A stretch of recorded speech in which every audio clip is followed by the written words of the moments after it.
Hello and welcome to Advit humanity classes. आज हम class 12th के पॉलिटिकल साइंस के first book the cold war era and non aligned movement chapter 1 करने जा रहे हैं। और इस चैप्टर में हम देखेंगे क्वेश्चन आंसर फॉर्म जो एमसीक्यू है उसके बारे में। और अगर आपने ये चैप्टर नहीं समझ रखा तो आप मेरे वीडियो पे प्लेलिस्ट पे जाइए पॉलिटिकल साइंस के, और वहाँ पे चैप्टर एक्सप्लेन किया हुआ है। उसके बाद you try to solve these questions और अपने आप को इवेल्युएट करें। और ये बहुत सारे इंपॉर्टेंट क्वेश्चंस हैं इसके अंदर, ऑलमोस्ट 60 क्वेश्चंस हैं जो हम करने जा रहे हैं, और इससे आपका चैप्टर थॉरोली क्लियर हो जाएगा। So let us begin the questions. लेकिन उससे पहले I request you to subscribe my channel, like और शेयर करें, and also press the bell icon so that you get the notification whenever any new videos are uploaded. So let us begin the MCQ. So first question है, the end of cold war is usually seen as a beginning of. तो जब cold war ख़त्म होता है, आपको पता है 1991 में 1991 में कोल्ड वार ख़त्म होता है, और इसके बाद हमारा जो यूनिपोलर वर्ल्ड शुरू हो जाता है। क्योंकि कोल्ड वार ख़त्म होने के बाद जो बाईपोलरिटी था, या बाईपोलरिटी मतलब होता है when two super power were there in the world, USA and USR, तो यूएसआर खत्म हो जाता है, तो अब एक सिंगल यूनिपोलर वर्ल्ड रह जाता है। ठीक है, नेक्स्ट क्वेश्चन है हमारा कि the dominance of two superpower the of dash and dash was the central to cold war। तो क्या है इसमें, एक तो है कि यूएसए था, यूनाइटेड स्टेट्स ऑफ अमेरिका, और दूसरा जो था सोवियत यूनियन था। ये दो सुपर पावर थे जिनके बीच में कोल्ड वार हुआ था। नेक्स्ट है new international economic order NIEO as a means of attaining dash and dash. तो क्या था इनका, एक तो इकोनॉमिक डेवलपमेंट था, and along with that they also wanted to achieve political freedom or maintain political freedom। so D answer है यहाँ पे, both C and B and C। next है, in which year leader of Union of Soviet Socialist Republic were worried that the United States of America would invade communist rule Cuba। आपको पता है Cuban missile crisis के बारे में। तो इसमें USSR ने क्यूबा के ऊपर अटैक करने की प्लान बना रखी थी, उसने मिसाइल वगैरह डिप्लॉय कर रखा था क्यूबा में। और ये कौन सी ईयर की बात है, तो ये अप्रैल 1961 की बात है। ठीक है, who was the president of a small island dash nation of the United States. So यहाँ पे जो था, हम क्यूबा की बात कर रहे हैं, स्मॉल आइलैंड, तो कौन था वहाँ का प्रेसिडेंट, तो फेडरल कैस्ट्रो। ठीक है, नेक्स्ट है dash as an ally of Soviet Union and receive both diplomatic and financial aid from it. तो किसको फाइनेंशियल एड मिलता था, so ally of Soviet Union. ठीक है, सो यहाँ पे क्यूबा जो था वो एलाई था, एलाई मतलब फ्रेंडली कंट्री था, जहाँ पे कि जिससे क्यूबा को सोवियत यूनियन से फाइनेंशियल और डिप्लोमेटिक मदद मिलता था। Who decided to convert Cuba into a Russian base. तो नो डाउट यहाँ पे निकिता क्रुशेव जो था, he was the president of Russia USSR. तो उसने डिसाइड किया था कि हम क्यूबा को एक बेस बनाएंगे जहाँ से कि हम यूएसए के ऊपर अटैक कर सकते हैं। ठीक है, in which year nuclear missile was place in Cuba. तो कब हुआ था, 1962 में। ठीक है, after how many weeks USA become aware of the missile in Cuba. तो ये था 3 वीक के बाद यूएसए को पता चला था, और फिर यूएसए ने अपना स्टेप उठाया था उसको रोकने के लिए। A clash seems imminent in what came to be known as Cuban missile crisis. So ये आंसर है, जो क्राइसिस हुआ था क्यूबा में उसको हम क्यूबन मिसाइल क्राइसिस के नाम से जानते हैं। The Cuban missile crisis was a high point of what came to be known as cold war. ठीक है, कोल्ड वार मतलब होता है कि ये एक्चुअल वार नहीं हुआ था, बल्कि टेंशन जो था between USA and USSR over many issues. Next है 12 question, dash refer to as a competition tension and series of confrontation between USA and Soviet Union backed by the respective alliance. तो इसी को हम cold war बोलते हैं। So B the correct answer. So ये confrontation, आमना सामना होना, और टेंशन और कॉम्पिटिशन था आर्म्स एक्वायर करने का। ठीक है, तो cold war included dash dash and dash. तो एक तो राइवलरी था इसके अंदर, ठीक है, देन मिलिट्री अलायंस था, and finally balance of power था। So B the correct answer. Next है, cold war was accompanied by dash conflict. तो कोल्ड वार में तो खैर ये सब ऊपर हमने देखा कि मिलिट्री अलायंसेस था, बैलेंस ऑफ पावर था, राइवलरी था यहाँ पे। इसके साथ साथ हम देखते हैं आइडियोलॉजिकल कन्फ्लिक्ट भी था। आइडियोलॉजिकल कन्फ्लिक्ट मतलब होता है कि यूएसए जो चाहता था लिबरल कैपिटलिज्म और डेमोक्रेसी इस्टेब्लिश करना वर्ल्ड में। On the other hand USSR चाहता था कि आपका कम्युनिज्म स्प्रेड हो, एंड ये दोनों आइडियोलॉजी के बीच में कन्फ्लिक्ट था।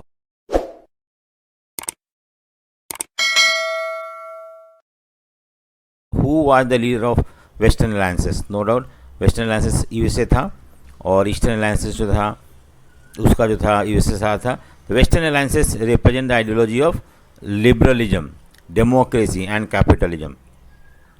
लिबरलिज्म में तो होता है state should not interfere much in the economic affair. Democracy आपको पता है क्या होता है, rule by people. And capitalism में तो private sector should be given more dominate in role in the economic development of a country. ठीक है, नेक्स्ट है who was the leader of eastern alliances?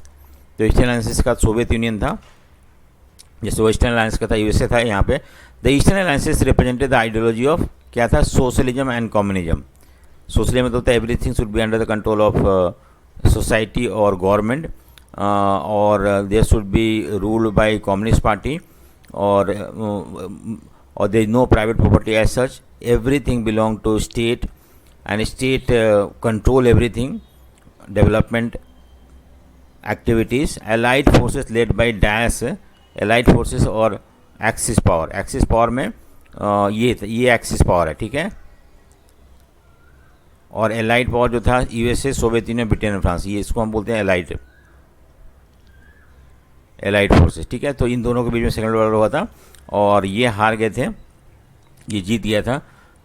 Next है तो हमारा आंसर यहाँ B, the world war two spread up to which region? तो ये था साउथ ईस्ट एशिया में हुआ था। नेक्स्ट चाइना में हुआ था, बर्मा म्यांमार है part of India, north east में भी हुआ था, ठीक है। सो ये हम नेक्स्ट हमारा बी आंसर यहाँ पे, why did the critics said it was unnecessary to drop bomb? देखो आपको पता है कि सेकेंड वर्ल्ड वार जब चल रहा था तो उधर इटली सरेंडर कर चुका था, इवन जर्मनी ऑल्सो सरेंडर, लेकिन जापान जो था एशिया में अभी भी अपना इम्पीरियलिस्ट पॉलिसी को फॉलो कर रहा था, अपने पावर को स्प्रेड कर रहा था। तो यूएसए ने बॉम्ब फेंक दिया था। तो कुछ लोग बोलते हैं कि यूएसए को बॉम्ब नहीं फेंकना चाहिए था, और उन लोग क्या अपना तर्क देते हैं, वो बोलते हैं जापान जो था सरेंडर करने वाला, तो बॉम्ब फेंकने की क्या ज़रूरत थी, ठीक है। सो ये आंसर है सही। According to critics what was the reason for the American bombing? तो दो कारण थे, एक तो है कि to stop the Soviet Union from making military and political gain in Asia. तो सेकेंड वर्ल्ड वार जब ख़त्म होता था तो हो सकता था कि रशिया को ज़्यादा इन्फ्लुएंस स्प्रेड हो जाता है एशिया में, तो उस इन्फ्लुएंस को कम करने के लिए यूएसए ने बॉम्ब फेंका था अपना वर्चस्व को बढ़ाने के लिए, to show Moscow that the United State was supreme, और ये भी शो करना था कि वो ज़्यादा स्ट्रॉन्ग है और सुप्रीम है। तो बोथ आंसर है, ये डी आंसर है, सॉरी डी नहीं है, बोथ ए एंड बी है, ठीक है।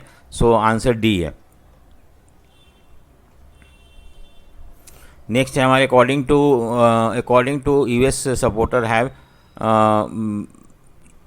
Have USA dropping of atomic bomb was necessary? देखो ये बोलते हैं कि हाँ ज़रूरी था। क्यों ज़रूरी था? To stop the Soviet Union from making, ये नहीं, to stop the further loss of, ये तो उन्होंने दो तर्क दिया था, आर्गूमेंट दिया था। एक तो कि America loss of American allied life, बहुत सारे लोग यूएस के इम्पीरियलिस्ट पावर की वजह से दे वर लूजिंग देयर लाइफ, बहुत सारे लोग मर रहे थे, उसको रोकना जरूरी था, और वार को जल्दी ख़त्म करने का भी कारण था। तो हमारा बी और सी आंसर है, so D is the correct answer. Next atomic bomb of USA on Hiroshima was code name little boy था, ठीक है। तो this is answer, A is answer. What happened in the logic of deterrence? देखो logic of deterrence में both side have the capacity to retaliate against each, दोनों जैसे मान लो यूएसए था, यूएसए और यूएसएसआर, ठीक है। अब दोनों के पास इतना कैपेसिटी था कि एक दूसरे को रिटेलिएट, मतलब अगर ये अटैक करता तो वो उसको उस अटैक का जवाब दे सकता था। सो मच डिस्ट्रक्शन, और अगर वार होता तो इतना ज़्यादा डिस्ट्रक्शन होता है कि दोनों साइड को डर लग रहा था वार शुरू करने में। So neither side would want to risk the war, और इसकी वजह से अगर वार होता है दोनों साइड बहुत ज़्यादा डिस्ट्रक्शन हो सकता था, इसलिए दोनों कोई भी वार को शुरू नहीं करना चाहते थे। सो इसलिए हम देखते हैं डी ऑल द अबव जो है करेक्ट आंसर है। In spite of being intense form of rivalry between the great power, dash remained a cold and hot and hot or shooting war remain cold and it did not turn into a shooting war. Hot और shooting war due to किस लिए? देखो दोनों country के बीच में बहुत ज़्यादा rivalry था, झगड़ा था, टेंशन था। यहाँ पे दोनों कंट्री मतलब यूएसए और यूएसआर की बात करते हैं, ठीक है। लेकिन इसके बावजूद भी कोल्ड वार जो था कोल्ड रहा, एक्चुअल वार नहीं हुआ, या अगर छोटा मोटा वार हुआ था, ऐसा क्यों था? It is because of logic of deterrence. दोनों को पता था कि अगर वार होता है दोनों डिस्ट्रॉय हो जाएंगे बहुत ज़्यादा, और इस डर से उन लोगों ने वार शुरू नहीं किया, and this is called logic of deterrence, ठीक है। नेक्स्ट है the deterrence relationship prevent war but not rivalry. So देखो यहाँ पे टेंशन तो था, कहीं कहीं कन्फ्रंटेशन भी होता था, आपस में झगड़ा भी होता था, लेकिन वार नहीं हो पाया क्योंकि ये डर था कि अगर वार हुआ तो सब डिस्ट्रॉय हो जाएंगे। सो इसलिए C is the correct answer. In the deterrence relationship both blocs led by super power were respected to behave as a rational actor. क्या था ये? देखो इसमें ये आंसर है रैशनल एंड रेस्पॉन्सिबल, ठीक है। ये आंसर हमें लिखना है यहाँ पे, क्योंकि अगर मान लो कोई गलती होती है तो फिर हो सकता है वार हो जाए, और इसकी वजह से दोनों को बिहेव करना है कि हाँ नहीं, हमें ये ध्यान रखना है कि अगर लड़ाई होता है तो both the side will be completely destroyed, so war नहीं करना है किसी भी तरह से, ठीक है। When two super power and the blocs led them are in the relationship, fighting war will be massively destructive. देखो ठीक है, क्या है कि इसी को बोलते हैं लॉजिक ऑफ डिटरेंस, कि अगर दोनों सुपर पावर जो हैं सपोर्ट, अगर दोनों सुपर पावर जो हैं आपस में बहुत ज़्यादा टेंशन है, और तो अगर लड़ाई लड़ते हैं तो that will lead to destruction, and because of this reason हमसे डिटरेंस मतलब होता है कि दोनों डिस्करेज होंगे लड़ाई करने के लिए। अगर डिस्करेज होंगे तो लड़ाई होगा नहीं, सो टेंशन रहेगा लेकिन लड़ाई नहीं होगा, so that is called policy of deterrence, ठीक है।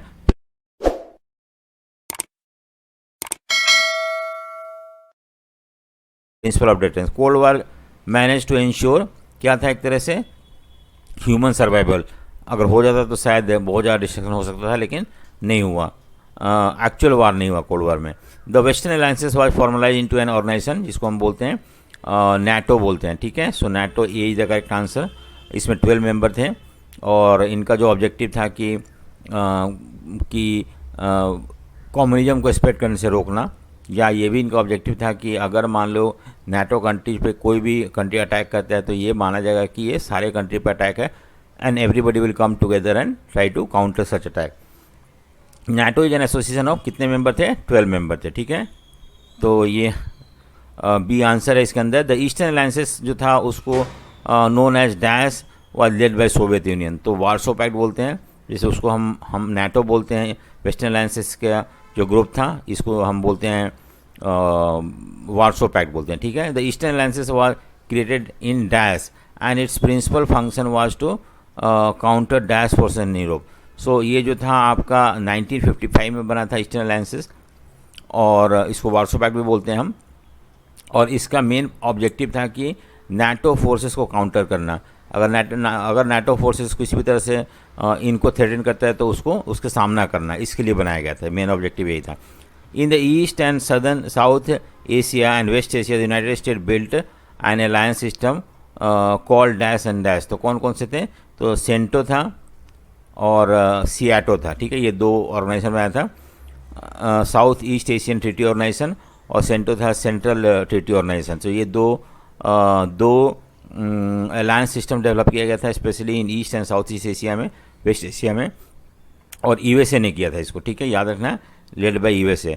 नेक्स्ट है the Soviet Union and the communist China responded by having close relationship with regional country सच है।